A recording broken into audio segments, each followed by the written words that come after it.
Hi everyone, welcome to Quantum Astrology presentation. It's part 4, but this is the second hour.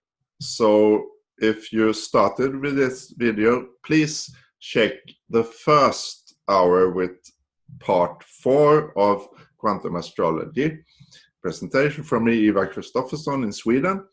Because in this second part, I will go in more detail. I got an unexpected chance to do this. Thank you very much. And it was so joyful to do the first hour. I know you know when your body is just vibrating of happiness. So this was a great time to be able to share some more. And now I want to go into more detail about the fixed star and the races from them. So check the first hour before you listen to this one. So this is Quantum Astrology, and it's all about if you are starseed or not. And from the Earth population, perhaps it's 3, 4, 5 people that are starseeds. No, not 3, 4, sorry. 3, 4, 5% of the population. It's like the spiritual state in my way of seeing it, and still it's millions here on Earth. Many are the crystal kids, and I am a royal starseed from the fixed star Aldebaran. And Linda, if you check the second slide there.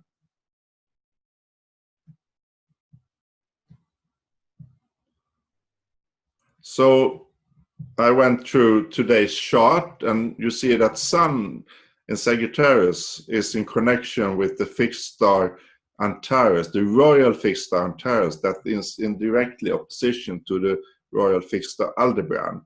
And since I have my Sun at Aldebaran, so I will start with me as an example. But we can change to the third slide, my natal, because in starseed readings, and when to check it, you can of course feel if you are a starseed without astrology, if you trust yourself and go by intuition and really have a great longing for the stars, or don't fit in at all on Earth, etc.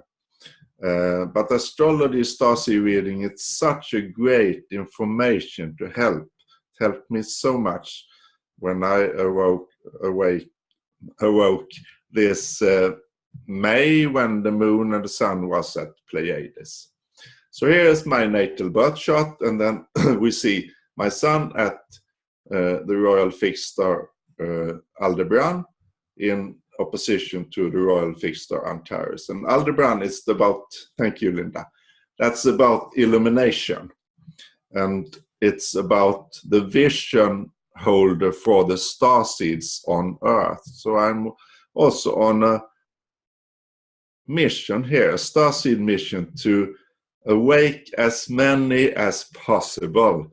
Because when you are awake, you turn the unconscious to be conscious. You get in contact with your cells, your memories, you remind, you vibrate, you create. All this that we are now into this in this ascension.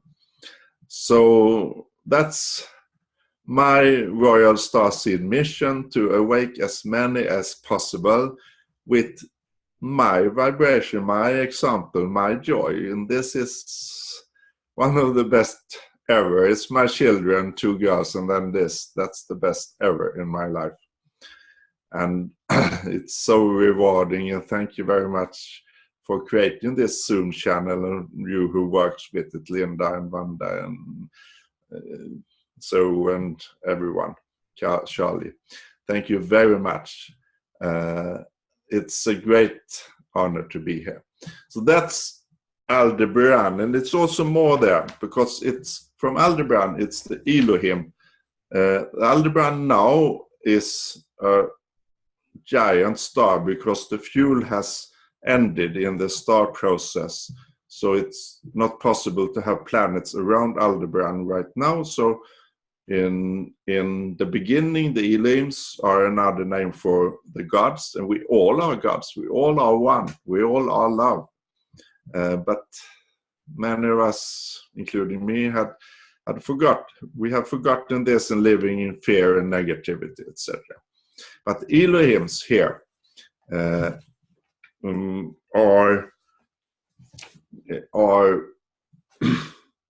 I have to check a little. The Elohims are a portal to the mysteries of the mind. And if you balance this, the illumination, the vision for the starseed, the Gemini transmuting alchemy from dark to light, from hate to love, if you balance that with the Antares energies, that the sun is at now, and we will have a great full moon in the 3rd in 3 days here at 11 degrees of Sagittarius. And Antares, that's the heart of the Scorpio. That's the anger we suppress. That's the dark mysteries. That's the knowledge that is hidden. Jupiter now in Scorpio, so we have this extreme opportunity now to reveal those, and we need to balance this Sagittarius higher knowledge with the expression of the Gemini here on Earth. And it's in our 3-dimensional duality, it's all about balancing, finding the 0 point and transmute that energy inside for each of us individually. And this is my work here in my expression, to do this, and everyone that has a birthplace at Antares or Aldebaran has the same possibility to do this integration here. We can go on to the moon. The moon is at Pleiades, my natal moon, and Pleiades is at the end of Taurus, and now according the biggest star, Algol is there also. But Algol is another story. But that's a fixed Bohemian star. But the Pleiades, it's very important for the Earth. They are parents to us. They have seeded Earth and are very involved. You can listen to YouTube, the Pleiadians, a lot of information. And the Pleiadians are very caring, very emotional, very kind, soft. Perhaps one of the most common star seeds on Earth, the Pleiadians, the Sirians, the Arcturians, those 3. And it's rather well known. You can see a lot of information on YouTube also. The Pleiadians release by crying. And that's very important for us men. And I have very close connection with my emotions. If you see my big cancer there, it's a gift, but it has not been easy to come to this point. No, but that's life. That's why we are here, to go through the fears, to go through. Then we will meet our darkness to transmute it. That's the soul evolution, the Pluto evolution, the Pluto south, and the polarity point of Pluto. And that's why we are here, to learn to meet every obstacle, every thing with gratitude, to transmute, because the suffering is something we create. We can create a healthy life in joy, but it's so much work to do that, to free ourselves emotionally. And this moon here, I have a big opportunity to do this, because I also have a grand trine with Ascendant and with Chiron. So that's my moon at Pleiades. And the love from Pleiadians is so great. And the backside is that you can be used in this three-dimensional world with this patriarchy. You're too kind. You're too afraid of conflicts, like the Libra ascendant there. And it's a lot to heal in that aspect. For me to use my power of my sun here, to stand up, and the power of Mars in Capricorn, to be myself. Yeah. And I'm coming back a little now to Antares, because this angel, it's coming up in me the last days about this anger in me and on Earth. It's stored in our bodies, and then when it's triggered, we react instead of respond, and we get to create more stuff to integrate. In earlier times, more karma. Now it's instant karma. But instead of going into reaction and going into fights, we need to see and feel that our anger is stored in us. It's triggered. So we can release it without taking it out on others. We have to release it with a pillow or mirror in our own way, so we can respond. And of course, sometimes we need that power of anger in a good way, but we take it out too much since it's stored, since we have suppressed ourselves. And this Pleiades, the loving, caring, and in my perception, we men have to learn to cry. As a general, not everyone, but as a general, the men has to integrate the divine feminine and to be able to cry, like the release from the Pleiades. And the women has to acknowledge, you women has to acknowledge your anger management, to show yourself in general, and to step out of that trap that the love and service can be. So this is, as you know, from the last hour and from today's energy, you have Mars in opposition to Uranus, and Moon is there, and Aries is there at Uranus. Mars opposition, and Mars is at Arcturus. This is big times for anger, for triggering, and we have Jupiter in Scorpio. So take care of yourself to release the anger, not ever stop any emotion, but don't take it out on others. So that's about the integration there. And then we can go to my ascendant with Ceres. There, 0 degrees of Libra, 0-point energy. And Ceres, that's the dwarf planet together with now Pluto and Aries. And it's Ceres is the meter, it's the Mother Earth, it's the fertility. And it's also about the seasons. And her daughter Persephone was married, she was betrayed, and her daughter was taken to Pluto in the underworld, but she fought with her anger, her divine feminine, to get Persephone back. And she got her back half the year. During the spring, summer, fall, half the year. During the light period, Persephone was back with Ceres, and then during the dark part of the year, the season, back in the underworld with Pluto.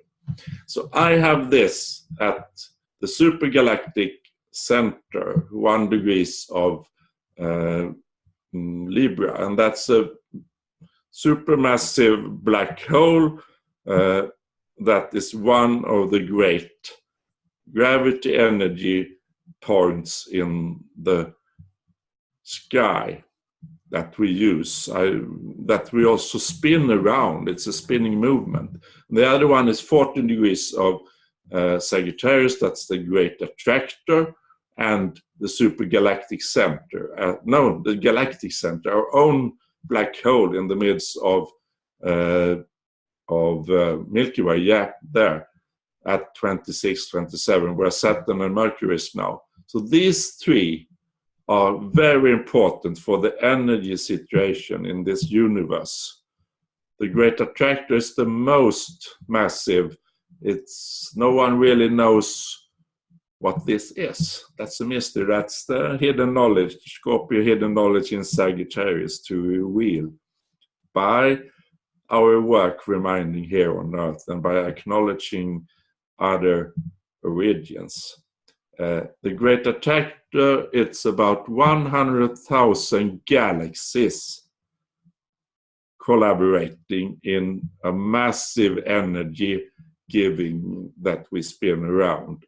100,000 galaxies, and in one galaxy is it 10 billion stars, and around these stars can it be planets? And there are so many origins. Now I realize that this universe is so full of life, both in three-dimensional, but also a lot in higher dimensions. So it's so much to reveal that has been hidden for us here. And these three that Linda had marked, thank you, is very important points when you check the starseed. And you see I have my ascendant there at the supergalactic center, and then I have my MC and in opposition to the galactic center, and of course the IC then means connection with the galactic center. So we can take then Spica and Arcturus, that's 24 degrees of Libra, the fixed star.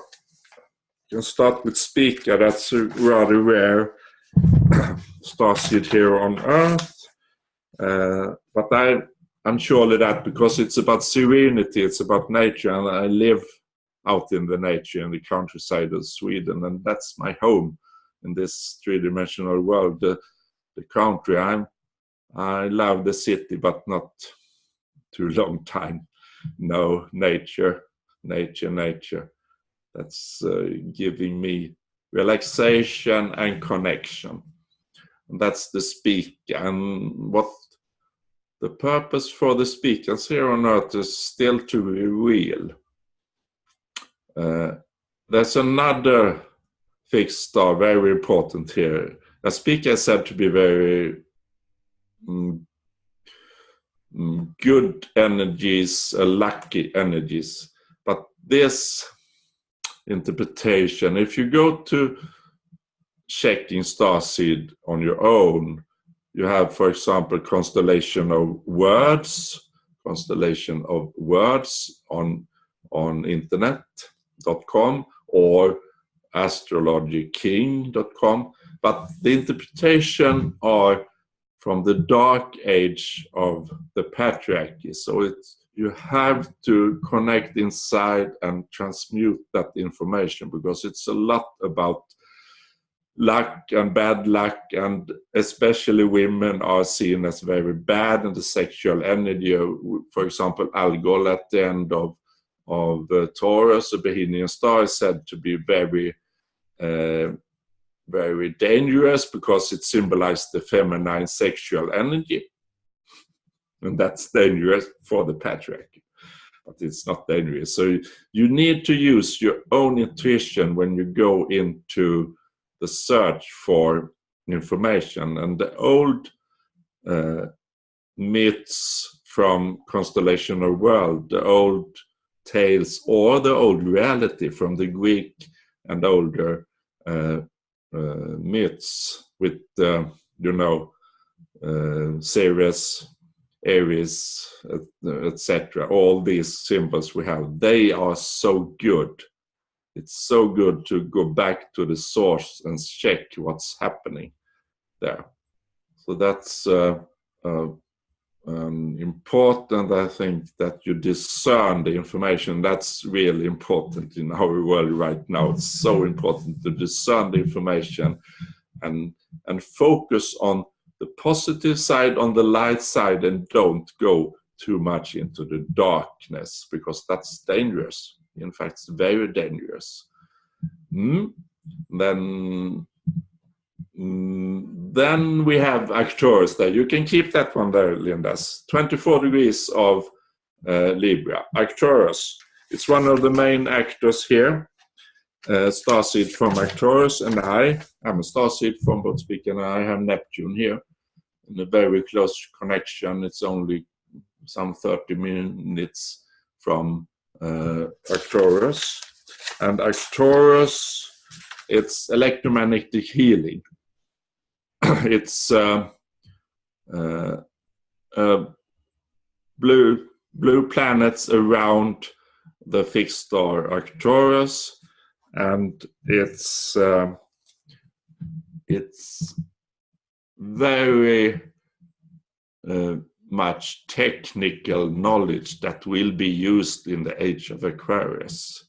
When we ascend, when we collaborate, when we get this world together in oneness, then we can use the electromagnetic free energy. And Arcturians are experts in this, and also in the soul, in the soul caretaking here of us when we go here and when we go home.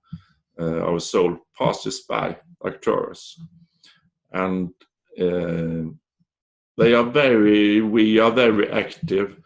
Now you can see on YouTube also a lot of channeled messages from Arcturus to the Earth, because Earth is a living library, and it's a center. It's a divine plan here, a galactic federation of light to free the Earth of the hijacking of the Anunnakis and the dark forces. And the Earth already has risen its frequency, so much so many of the dark souls leave us. And it's about transmuting. We all are one, so it's about growth. Also the dark sides are in the oneness.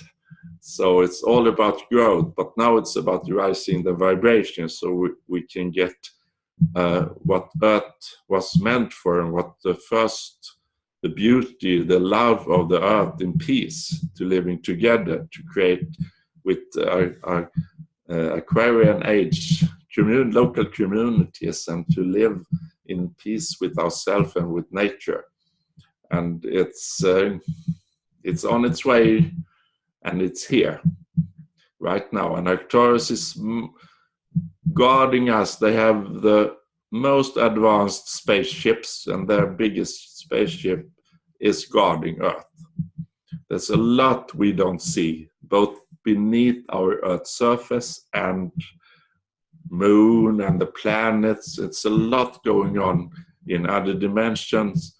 It's a lot of information that will be revealed step by step when the population here on Earth is rising out of fear, so we can take this information in, and we can, with gratitude, meet the extraterrestrials. So as Starseed, we are here to do that vibrational light work, rising together with the Earthlings, to help in this process. And then the extraterrestrials, like the Arcturus, can land here on Earth and show themselves. But that's not possible right now, because that will mean war from some leaders on the Earth that are in the dark side, for example, that are fighting for their the ruling elite, the Anunnakis, etc. So it's not possible to land yet, but it will come.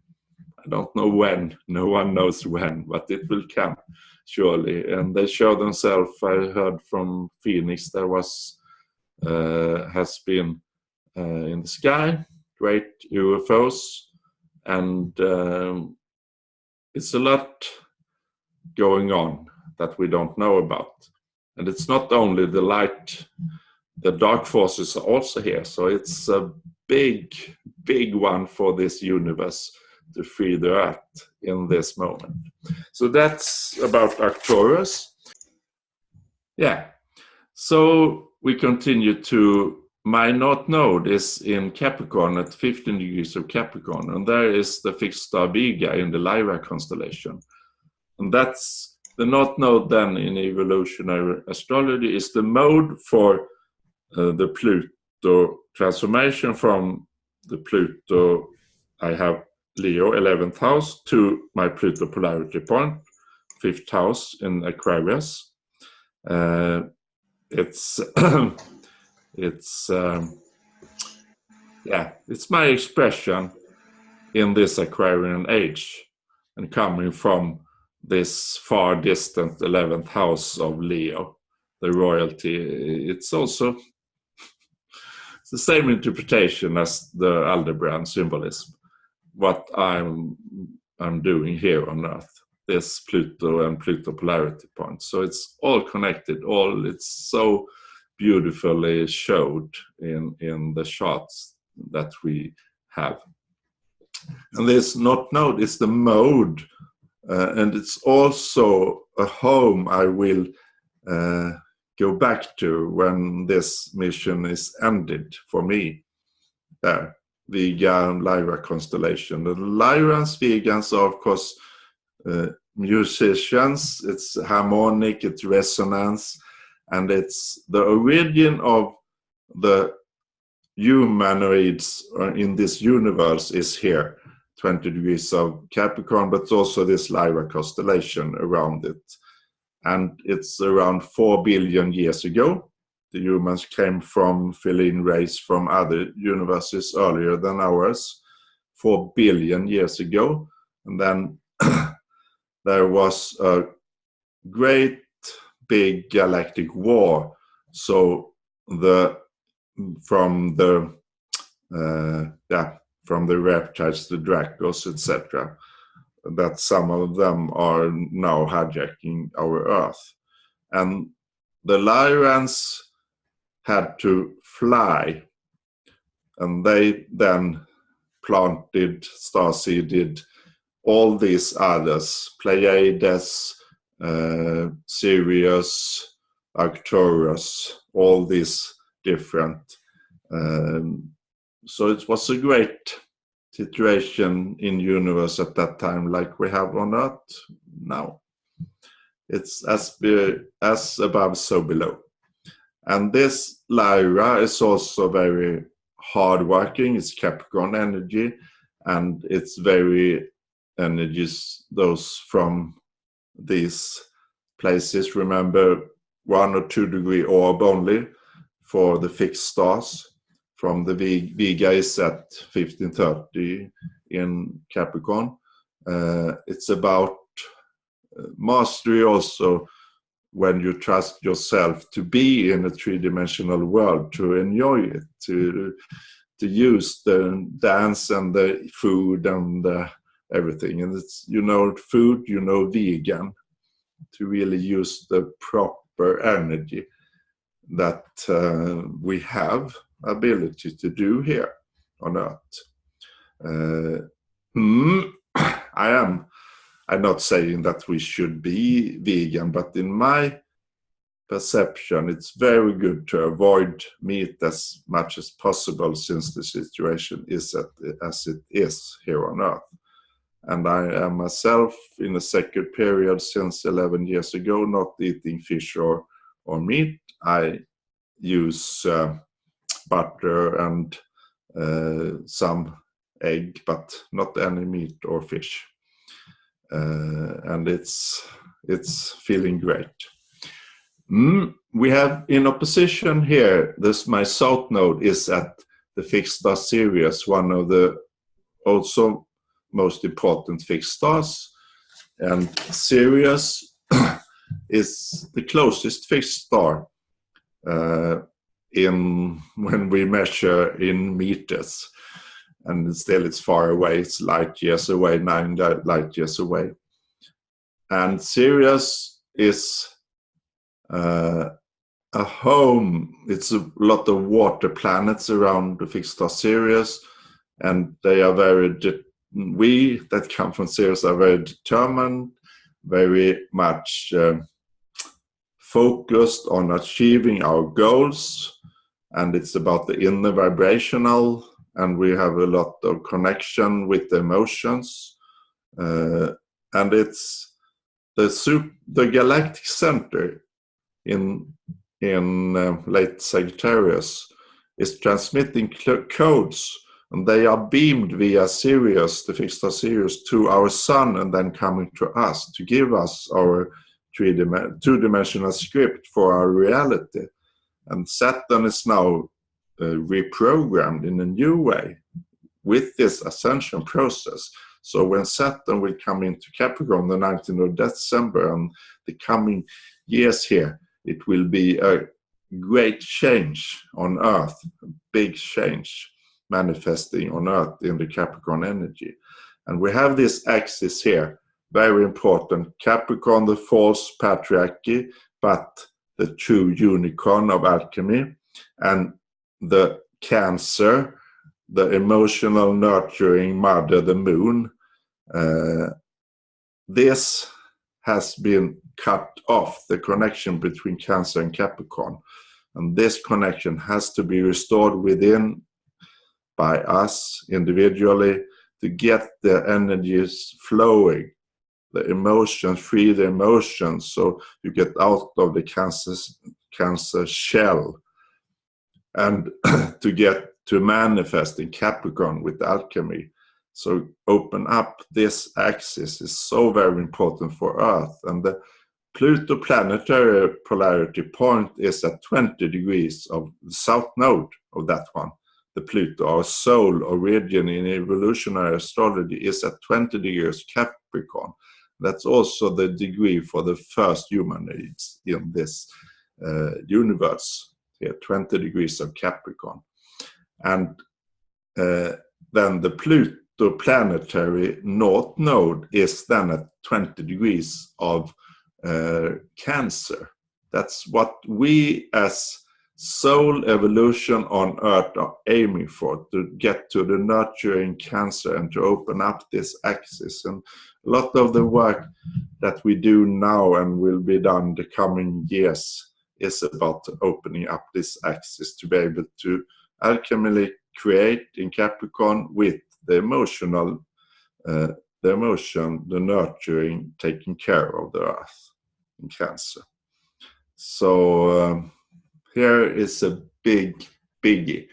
And as I have a royal star, Aldebaran, here, Elohim from Aldebaran, as a origin and also connection with both supergalactic center and galactic center. I also am an ascended master from Sirius. You can say that if you analyze my chart in detail, and I believe more and more in that. And that's about to be able to vibrate and show the emotional freedom.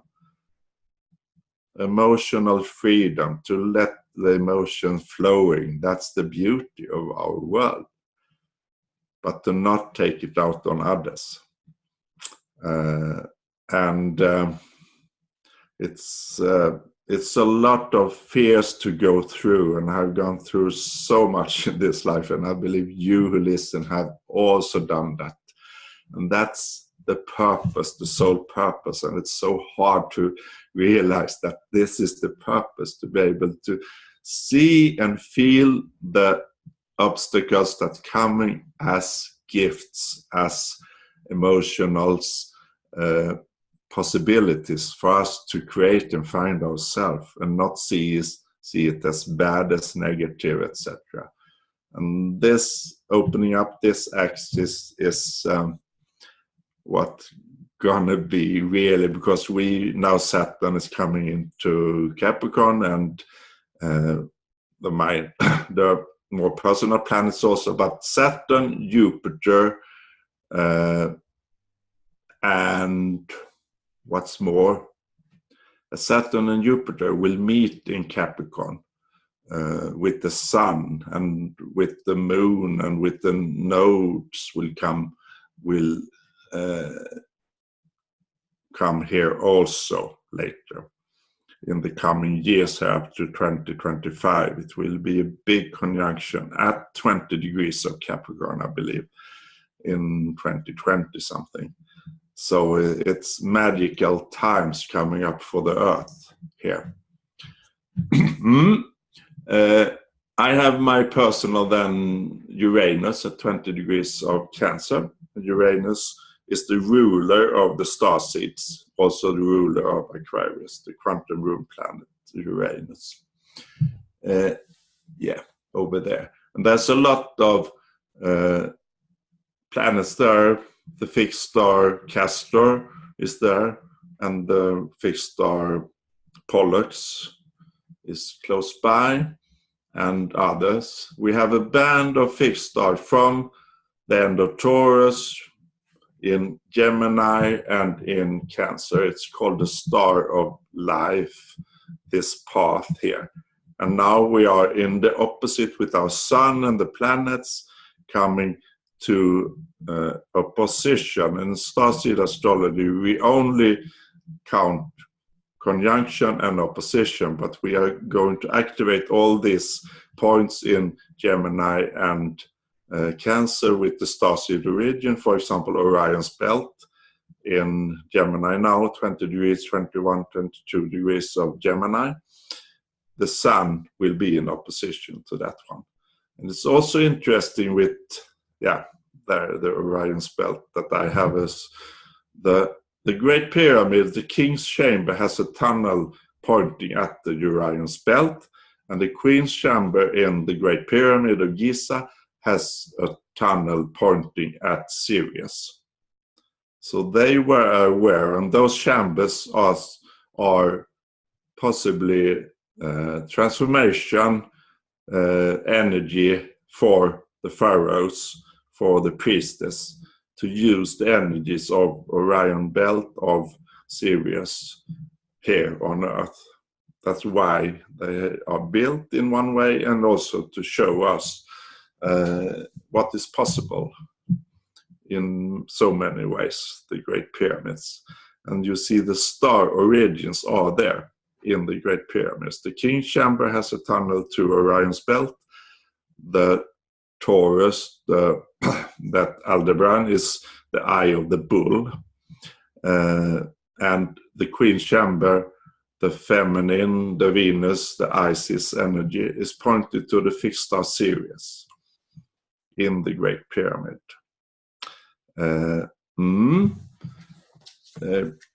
We can take, perhaps we can take Aries there at 8 degrees in my birth chart of Aries. I got help from Linda, thank you very much, to realize that I have a skip step with Aries on that side, and the skip step is 90 degrees to the nodes. So it's 7 degrees applying this one in 8 degrees of Aries, and I have also a skip step on another side with Neptune at Spica and Arcturus, the fixed star, and Neptune is 8 degrees separating. And when I've interpreted this for myself, this is about the source, the Arcturian energy that I'm now leaving. I have been flip-flopping between the south node in Cancer and the north node in Capricorn, and about my source, my intuition, my deep connection I have to the solution for the Neptune. That skip step is to go to the Cancer energy and to trust that one, the south node, my ascended master from Sirius. But the Aries, I just recently put that one up, and it's so many answered question, because in one way no, not in one way. Aries is the last bit of a puzzle for me, because it's part of my Venus 5-point star in my birth chart. I have Sun near one of the Venus 5-point. The Venus 5-point David star, it's an energy pattern that Venus is in conjunction with the Sun at 5 points. They are some degrees varying, but 5 points in the 360 degrees. And one is there in Gemini, one is in where my Pluto is, in Libra. The Venus star point also where my Saturn is, in Scorpio, and over here then I think it's the North Node, isn't it, there in Capricorn, and then it's in early Aries. So the Aries is providing me more information for my personality. And the Aries here is a discord in the society, the Aries myth. And I really want to share this myth, because now the solution for me with my skip step here, the skip step was so very important. I had some reading. I had 3 in a row with the skip step, and it's really amazing how much power it is to free you. You start to free yourself and to realize what's going on with the skip step. Thank you, Linda, for that information. I also give skip step readings for those who has planets in 90 degrees to the nose. But Aries is, the solution is then the North Node to apply here. My true Mars is here also. Really I have been more feminine in many ways, taking care of my 2 girls like a mom. I'm a super mom. But now to applying my divine masculine power to shining with my sun power from Elohim here, and to really using this manifestation on this earth, this getting my action together and to create and to do things here. The Capricorn Mars North Node reality. And that's the solution for me to break in or out in my reality here. But the Aries myth was so fascinating because you heard about Pluto and the underworld, the soul. Pluto and Mars is the rule of Scorpio, where Jupiter is now. The underworld, the deep, the hidden things, the soul evolution, also Pluto. But when Aries was discovered, again, it always has been here, but it has a very elliptical orbit. So it was discovered very late, 2005. And then a breakout fear by astronomers, a new planet. It's similar in size to Pluto. A new planet. Can we have a goddess planet as the outer planets, etc., etc.? So they had a conference 2006, and Aries, the discord, brought down mighty Pluto from being a planet to a dwarf planet in the society we have right now. Of course, it's different when you look at energies and when you look from other dimensions. But this, what's happening? So Aries come to the party and broke out mighty Pluto to become a dwarf planet together with Aries and Ceres. So that's amazing how powerful these energies are to really manifest in our personal lives and also at the big scale on Earth here. So I'm very thankful for all astrologers who do a great work in revealing the secrets for this Earth. And my mission is clearly quantum astrology and this STARSEED readings, awakenings, to get that part sorry, to get that, to show that. Oh, sorry. Linda, do we have any questions? I have to fix my voice also. Okay, we have 5 minutes. Questions, anyone?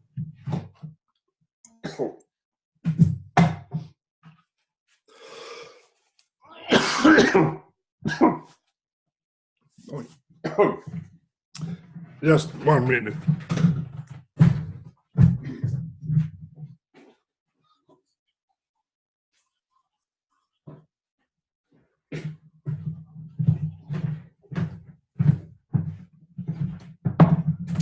Yeah, I got some water, thank you. Any question? Could you please clarify the orbs that you use? Yeah, for STARSEED, it's only the natal chart and only 1 to 2 degree orb, and only conjunctions and oppositions. Conjunctions a little stronger because it's so concentrated energy. So you need to be very strict with the orbs. And you can see, for example, Astrology King, you can see orbs recommended also for the fixed stars. And it's important also to go by intuition, but also take a reading to get things going from someone professional in this field like me. It's possible to do it on your own, but it's a quick way, I think, to really wield the secrets. Sorry. You see, they also have quantum numerology, but they also have quantum tarot. So can I how many minutes is it left, Linda? Only about 3 minutes. Yeah, but then I will draw a card for my quantum tarot. It's 80 cards. It's quantum physics and tarot. And I take 1 card for this. Sorry for my voice. And it's 10 of swords. 10 of swords. And it's nice figures here. And I will look that one up. It's new for me, this cards. And it's star death. And what difficult reversal do you need to accept? The worst that's happened and things can only get better. So that's about the transformation I talked about. What's the worst thing that can happen? For example, losing your voice when you are on a EA Zoom meeting. That is perhaps the worst thing that can happen to me. How do you accept that one? So that's for me, for about the star races and about, there's so much more information, but check on your own with your intuition, and thank you very much for being here. Thank you once again, Ivar, for part 2. And thank you from all of us, and we'll see you again. Thank you, thank you. Thanks, Ivar. Very fascinating.